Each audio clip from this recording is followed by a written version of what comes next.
constant expansion of desire, yes? You like the feeling of desire? Easily fulfilled desire. Ooh, love that. When I want something I know I can get, really good.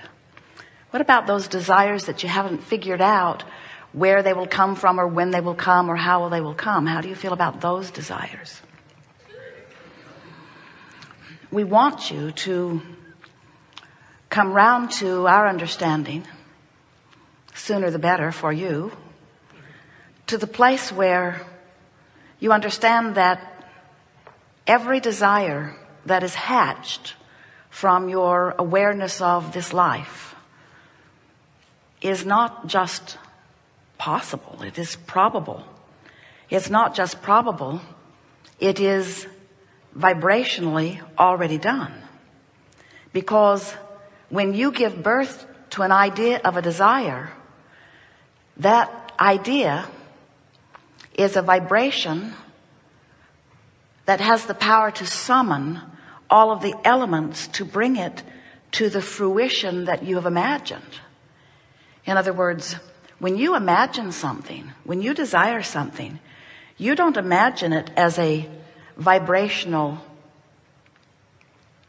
blob. You don't imagine it as a vibrational frequency. You don't imagine it as a tone that emanates, that law of attraction surrounds. You imagine it in your life. You imagine it in your life, and you imagine you in the middle of it.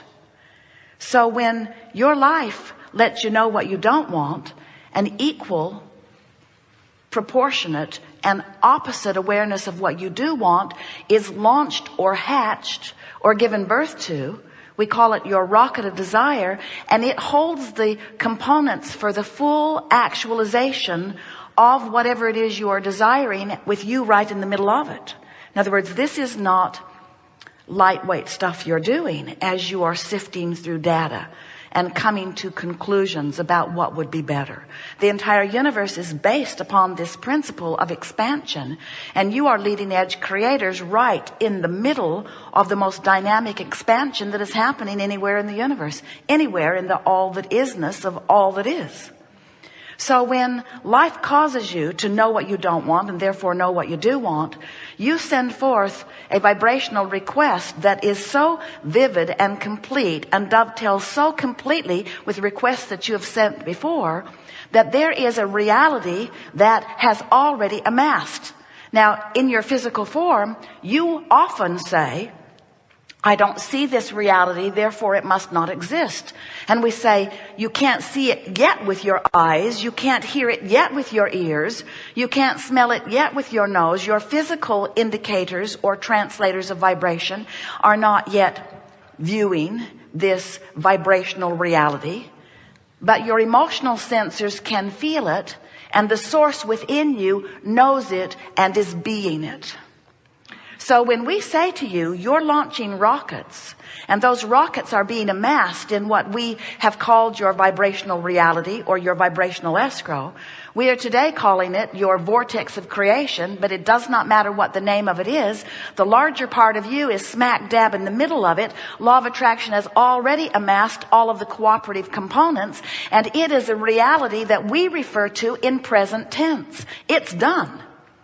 Your dream is done, and if you would know it as we know it, in that knowledge you harbor no resistance that prevents it from coming right now. The only thing that keeps your dream from manifesting so that you and others can see it in your reality that you call reality is because you've got a resistance to your vibrational reality. In short, you don't believe it. Or in short, you haven't practiced it long enough. Or in short, and really what's going on for most of you, you are so enamored with the reality that is manifested. Oh, have you seen what you do? You talk about it incessantly. You take snapshots of it constantly. The digital camera has not helped.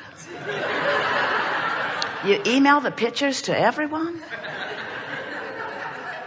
You write documents. You blog about it. You make historical monuments. You pick the worst things that have ever happened and make big hairy deals of them. And when new generations are born who have nothing to do with them, who want nothing to do with them, you sit them down and march them through the history of your broken world. Oh, you give them some of the good stuff too, but not very much. Mostly you tell them about plights and bad stuff because you want them never to forget, and we want them never to remember. We want you to pay little attention to your now reality that has gone awry and sift through your now reality for things that feel good to you, because when you find things in your now reality that feel good to you, you activate a vibration that allows the good things in your vibrational reality to come to you. So we want to convince you here today, and of course we know that convincing is an odd word.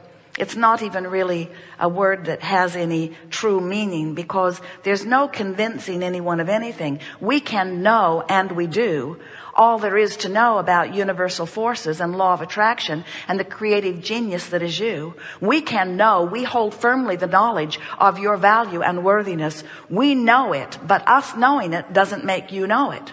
If you're not in the vibrational vicinity of what we know, you can't get a glimpse of it. You can't feel it. In fact, sometimes when we know your value and worthiness in the way that we know it, when we feel our love and appreciation for your willingness to participate in this leading edge contrasting experience, which gives birth to the expansion of the universe, when we know you as we know you, you don't necessarily know you as we know you.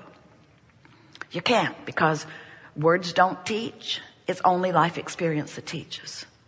And so our desire is that we can speak enough words through the interpretation of Esther here today, that we can strike enough vibrational chords with you, and that we can find you often enough in the vibrational vicinity of what we know, that you'll begin to catch more and more glimpses of who you really are and how this all works. We want you to feel the ease of creation, but most of all, what we want for you is that you will let go of the resistance that is preventing you from the abundance on so many subjects that you desire. We have the benefit of seeing what's in your vibrational escrow, and oh, is it magnificent. And as we see what's in your vibrational escrow, or your vibrational reality, in this vortex of creation that we are referring to as present tense, as we see it and know it, we feel such utter appreciation for your working to give birth to it. In other words, we know you're out here on the leading, we call it leading, you call it bleeding, out here on the leading edge, where life causes you to come to determinations of what you want. You don't even have to speak it out loud. You don't have to pray about it. You don't have to speak about it. You don't have to write a goal about it. Life causes you to put it there. And we're here to tell you it's there. It's there and it's done. And you'd have the results of it, the manifestational indicators. You'd have the real life proof of what you've created if you would stop thinking the thoughts that hold you in resistance to it. In other words, I really would like more money. It's done. But I'm so tired of not having enough money. You're not letting it in. Oh, I really need more money. It's done. I'm afraid of my financial situation. You're not letting it in. I really want more money. It's done, and it's a lot. You've been asking a lot.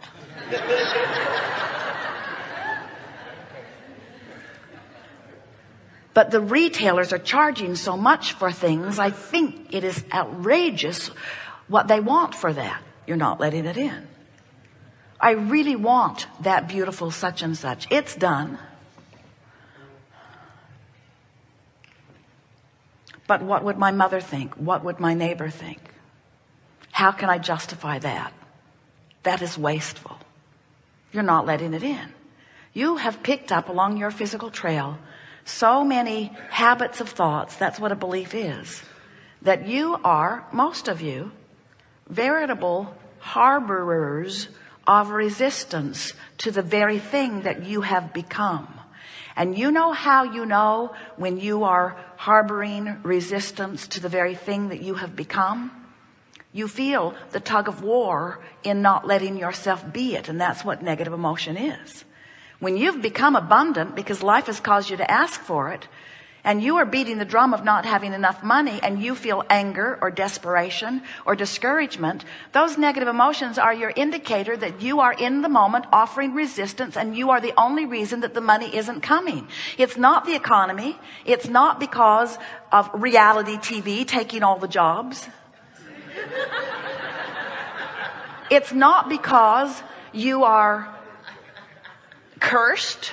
It's not because you are inappropriate. It's because you have an active thought that contradicts the active thought in your vortex of creation. Now hear that. Active thought, active thought. If your life had not caused you to put an active thought in this reality that we are speaking of in present tense, hear us, it's done. If your life had not caused you to put it there, your resistance would not exist. Resistance only exists when you ask for something that you don't let yourself go to. In other words, resistance is an inside job. It's a personal thing. It has nothing to do with anyone or anything else on the planet. It's just you, the larger part of you, went someplace that the physical part of you isn't going, because you're stubbornly holding to bogus beliefs that are keeping you from the expansion that your life has inspired. You're sort of kind of getting this? So, before you came into this body, you were source energy. Do you believe that? Or do you think that you just sort of, Jerry and Esther put a water feature in Texas, and the next day there were frogs. And Esther said there must have been frog seeds in the bottoms. And when the water hit it, there they were. In other words, there weren't frogs till there was water, and then there were frogs. What's up with that? And we say, when you understand that you were source energy before you came forth into this physical body, you had already begun. You are an eternal being. And as you set forth some of your consciousness here into the personality that you know as you, the larger part of you remains in non-physical. That's something that most physical beings don't get. You think you're dead or alive. You ask questions like, will I come back again? Like you're not still already non-physically focused. The larger part of you is non-physical energy, the soul or source. Source. Think about what source means. If your source came here with you, there would be no source. Source remains non-physically focused. The larger part of you remains non-physically focused. And so here you are, sifting, deciding, and asking. And when you ask, immediately, the larger non-physical part of you becomes the vibrational equivalent of what you have asked for.